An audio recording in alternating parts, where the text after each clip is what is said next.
Hi everyone, this is Jodi Atkinson, and this is my Southwestern Paiute Petroglyph Discovery Project. To start out, I want to do some Southwestern Paiute facts. Scholars have concluded that the Paiutes came to Utah about 1100 to 1200 AD.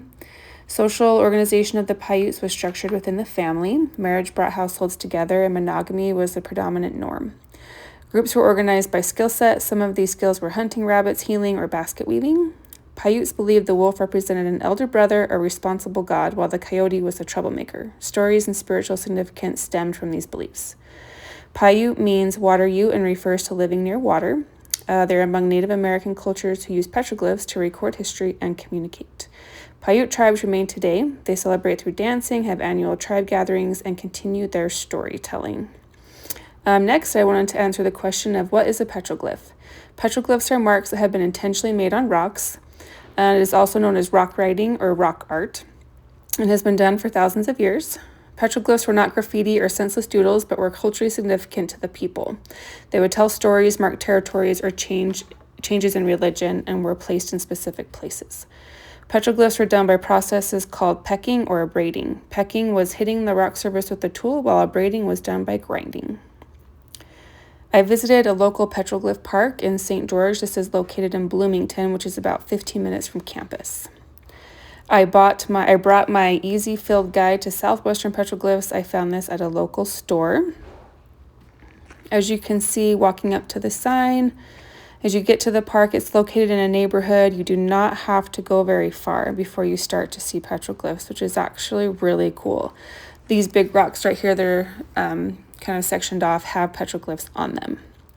There is a information that you can read about. This one I really liked, showed the different maps and tribes of the Paiute people. The ones in our local area were called Tokerats, which is kind of similar to Tokerville, Perussits, and Tonnequins, which is also the area that these were located in. So I thought that was cool. Here is like a visual shot of the different petroglyphs on the rocks. You can kind of see their different designs, and they're high on the rock, low on the rock. They're in the dark area of the rock, the light area of the rock. And it really was just cool to see these petroglyphs in a local place. I also brought in my field guide, I noticed that this paper looked very similar to the different designs. As you can see on the rock, it just kind of had a similar feel and look. I picked some of my favorite petroglyphs. I really liked this circular one, which I thought was kind of fun. And for some reason, the darker rock area stood out to me more. You can kind of see the shapes of lizards and different things at the top of this one. I just liked the way that looked. It stood out more to me.